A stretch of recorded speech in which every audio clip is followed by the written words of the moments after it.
क्या होगा अगर कोई पर्सन आपके सामने स्माइल करते हुए सुसाइड कर ले और उफ तक न करे।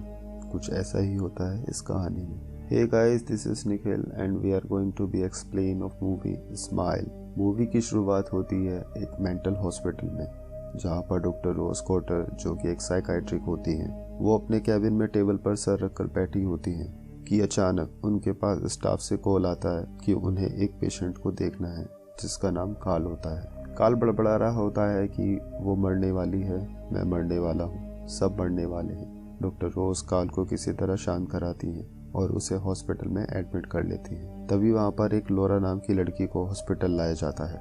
डॉक्टर रोज अपने घर जा ही रही होती हैं कि तभी उन्हें लोरा को देखने के लिए कॉल आ जाता है। डॉक्टर रोज लोरा से बात करने की कोशिश करती हैं, मगर लोरा बहुत अजीब तरह से बिहेव करती है और वो बताती है कि कुछ दिनों पहले उसने अपने कॉलेज के प्रोफेसर को हथौड़े से खुद को मारते हुए देखा था, जिससे प्रोफेसर की मौत हो गई।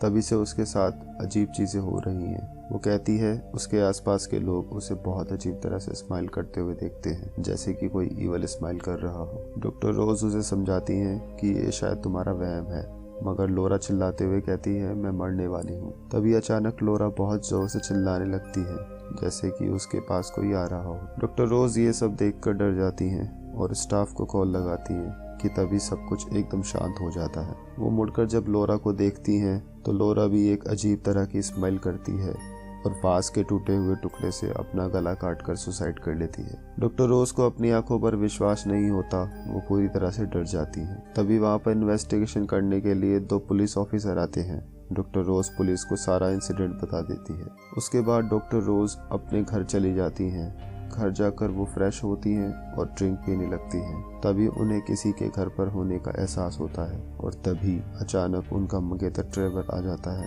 और डर के मारे उनके हाथों से ग्लास छूट जाता है। ट्रेवर डॉक्टर रोज को कंफर्ट फील कराता है और वो दोनों फिर डिनर के लिए बाहर जाते हैं। वहीं पर डॉक्टर रोज की बहन हॉली और उसका हस्बैंड ग्रेग भी उनके साथ डिनर कर रहे होते हैं। हॉली रोज को अपने बच्चे के जन्मदिन पर इनवाइट करती है, मगर रोज कहती है कि वो नहीं आ सकती, उसके पास वक्त नहीं है। इस पर हॉली कहती है कि तुम कोई और काम क्यों नहीं ढूंढ लेती जहाँ पर तुम्हें वीक ऑफ के साथ अच्छे पैसे भी मिले।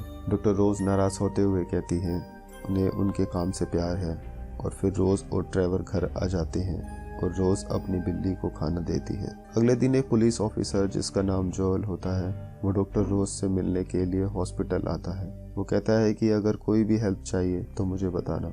दरअसल वो डॉक्टर रोज का एक्स बॉयफ्रेंड होता है और वो रोज की फिक्र करता है, मगर डॉक्टर रोज कहती है कि वो ठीक है, उन्हें कोई हेल्प नहीं चाहिए। इसके बाद डॉक्टर रोज अपने लैपटॉप पर गैब्रियल म्यूनोज की मौत के बारे में कुछ डिटेल्स पता करती हैं कि तभी उनकी सिस्टर हॉली का कॉल आ जाता है। डॉक्टर रोज और हॉली की रेस्टोरेंट वाली आर्गूमेंट पर दोनों एक दूसरे से माफ़ी मांगते हैं। उनकी सिस्टर हॉली उन्हें अपने बेटे के जन्मदिन पर आने के लिए हम्बल रिक्वेस्ट करती है और रोज मान जाती है। इसके बाद वो हॉस्पिटल से घर जा ही रही होती है कि तभी काल उन्हें अजीब तरह से स्माइल करते हुए दिखता है। वो काल से बात करने की कोशिश करती हैं और काल चिल्लाते हुए कहता है कि तुम मरने वाली हो। डॉक्टर रोज जब तक स्टाफ को चिल्लाकर बुलाती हैं, वो देखते हैं कि काल बेड पर सोया हुआ है। दरअसल उनका ये इल्यूजन होता है। डॉक्टर मॉर्गन देसाई को लगता है कि डॉक्टर रोज को काफ़ी वर्क स्ट्रेस है और वो उन्हें पेड वीक ऑफ दे देते हैं।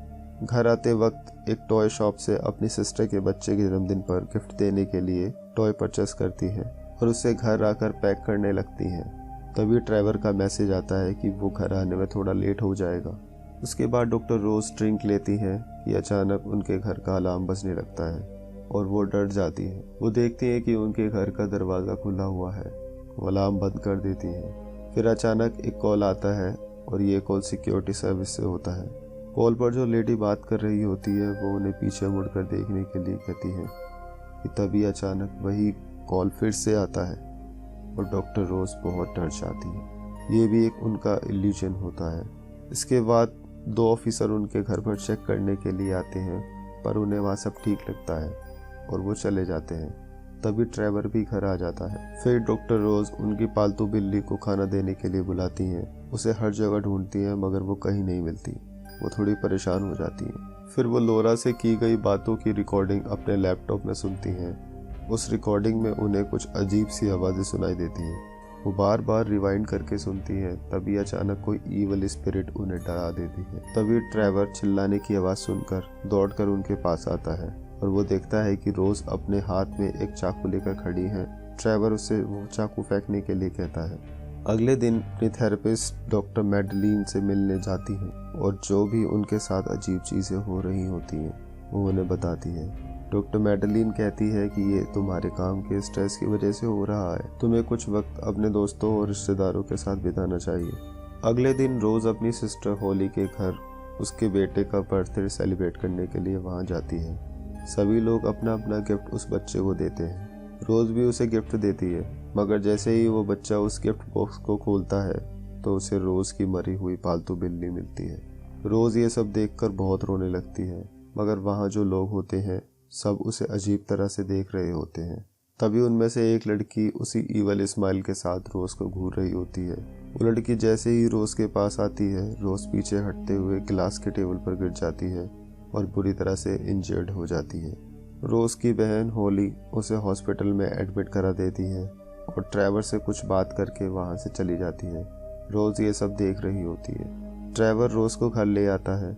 रोज ट्रेवर को समझाने की कोशिश करती है कि उसके साथ कुछ अजीब चीजें हो रही हैं। वो पागल नहीं है और इस बात को लेकर उनके बीच झगड़ा हो जाता है। रोज अपने लैपटॉप पर गैब्रियल म्यूनोज की मौत के बारे में कुछ डिटेल्स पता करती है। वो अगले दिन गैब्रियल म्यूनोज की वाइफ विक्टोरिया से मिलने उनके घर जाती है। विक्टोरिया रोज को बताती है कि उसके हस्बैंड ने एक औरत को सुसाइड करते हुए देखा था, जिसके बाद वो अजीब तरह से बिहेव करने लगा था और अपने चेहरे पर हथौड़े मारकर उसने आत्महत्या कर ली थी।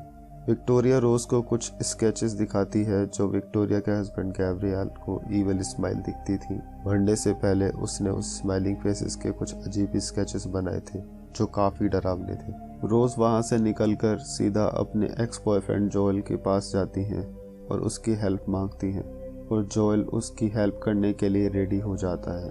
वो जोएल के लैपटॉप में उनके सारे रिकॉर्ड्स को चेक करते हैं जिन लोगों ने लोरा और गैब्रियल की तरह सुसाइड किया था। रोज वो सारे रिकॉर्ड देखकर सब समझ जाती है कि जब कोई लोरा और गैब्रियल की तरह सुसाइड करता है और उसे कोई देख लेता है तो वो कर्स उस पर्सन के साथ अटैच हो जाता है और फिर यही चीज़ उसके साथ भी रिपीट होती है। रोज अपनी बहन होली को यही सब बातें बताने के लिए उसके घर जाती है, मगर होली उसे अनसुना कर देती है और रोज को अपनी माँ के जैसा साइको समझने लगती है। रोज वापस अपनी कार में जाकर बैठ जाती है और रोने लगती है। तभी होली वहां पर आ जाती है और कार की विंडो पर अजीब तरह से अपनी गर्दन लटका देती है। ये देखकर रोज बहुत बुरी तरह डर जाती है और चिल्लाने लगती है और ये सब घर के अंदर से होली का बेटा देख लेता है। इधर जोएल इस केस का इन्वेस्टिगेशन करते हुए ये पता लगाता है कि रॉबर्ट टेली नाम का एक कैदी जेल में है जो कि एक स्ट्रेंजर लेडी का खून कर देता है जिसे वो जानता भी नहीं था। वो ये भी बताता है कि उसे छोड़कर 19 ऐसे विक्टिम थे जो 4 या 7 दिन से ज़्यादा जिंदा नहीं रह पाए और सबका सुसाइड करने का तरीका भी सेम होता है। और रोज का आज 4th डे होता है और वो और ज़्यादा डर जाती है। वो दोनों रॉबर्ट से मिलने जेल जाते हैं। रॉबर्ट से मिलने के बाद पता लगता है कि इस कर्ज से बचने का सिर्फ एक ही तरीका है, किसी सेकंड पर्सन को थर्ड पर्सन के सामने मारना होगा ताकि ये कर्ज उस थर्ड पर्सन में ट्रांसफ़र हो जाए। मगर रोज़ किसी का मर्डर नहीं करना चाहती और वो ये बात जोएल को नहीं बताती और वो वहाँ से चली जाती है। फिर डॉक्टर मैडलीन रोज़ के घर पर मिलने के लिए आती हैं। वो दोनों आपस में बात कर ही रहे होते हैं कि तभी डॉक्टर मैडलीन का कॉल आता है। अगर कॉल पर मैडलीन है तो सामने कौन बैठा है? तभी वो ईवल रोज़ पर अटैक कर देता है और उससे बोलता है कि तुम्हारे पास ज़्यादा वक्त नहीं है। रोज़ काल के रूम में एंटर करती है। तभी वहाँ पर डॉक्टर देसाई आ जाते हैं और रोज़ उनके सामने कार्ल को चाकू से मारने लगती है ताकि वो कर्स डॉक्टर देसाई में ट्रांसफ़र हो जाए। मगर ये सब रोज़ का विजन होता है। वो दरअसल अभी भी कार में बैठी हुई है। तभी वहाँ पर डॉक्टर देसाई आ जाते हैं। वो वहाँ से घबरा के भागने लगती है। उसके दिमाग में एक आइडिया आता है कि कर्स की चेन को तोड़ने के लिए क्यों ना वो लोगों से दूर रहे जहाँ पर वो किसी को नुकसान ना पहुँचा पाए। इसलिए वो शहर से दूर अपने पुराने घर में रहने का डिसाइड करती है। मगर उसे पुरानी यादें आने लगती हैं जब वो छोटी बच्ची थी। तब उसकी माँ ओवरडोज की हालत में उससे हेल्प मांगती है, मगर वो डर कर वहाँ से चली जाती है, जिस वजह से उसकी माँ की डेथ हो जाती है। रात होने के बाद वो एक लैंप जला लेती है। तभी उसके माँ की रोने की आवाज़ें आती हैं। दरअसल वो उसकी माँ नहीं बल्कि ईवल होता है और वो रोज़ का गला दबाकर उसे मारने की कोशिश करता है। किसी तरह रोज़ खुद को छुड़ाकर लैंप से ईवल को जलाकर मार देती है और उसे लगता है कि अब कर्ज खत्म हो गया है। रोज़ वापस जोएल के पास जाती है और सब बताकर उसे अपने साथ रहने के लिए कहती है, लेकिन जोएल हंसने लगता है। ईवल ने जोएल का रूप ले लिया होता है। रोज़ अभी भी उस घर में ही होती है, वो वापस गई ही नहीं थी। ये सब उसने अपने विजन में देखा था। ईवल रोज़ पर फिर हमला करता है। तभी वो देखती है असली जोएल उसे ढूंढता हुआ वहाँ आ जाता है। जोएल को कर्ज से बचाने के लिए वो वापस उस घर में चली जाती है और दरवाज़ा लॉक कर लेती है। फिर हम देखते हैं कि ईवल अपने असली रूप में आ जाता है और रोज़ के मुंह के अंदर घुसकर उस पर हावी हो जाता है। तभी जोएल दरवाज़ा तोड़कर घर के अंदर आ जाता है और रोज़ को देखता है कि वो भी अब एक ईवल की तरह स्माइल कर रही होती है और अपने ऊपर गैसोलीन डालकर खुद को आग लगाकर सुसाइड कर लेती है। और फिर ये कर्ज जोएल पर ट्रांसफ़र हो जाता है और इसी के साथ मूवी का एंड हो जाता है। सो गाइस, कमेंट करके बताना आपको मेरा एक्सप्लेनेशन कैसा लगा। वीडियो अच्छा लगे तो वीडियो को लाइक करें, शेयर करें और हमारे चैनल को सब्सक्राइब करना ना भूलें, क्योंकि मैं ऐसे ही और मज़ेदार वीडियोस आपके लिए लाता रहूँगा। सो गाइस, मिलते हैं मेरे नेक्स्ट वीडियो में।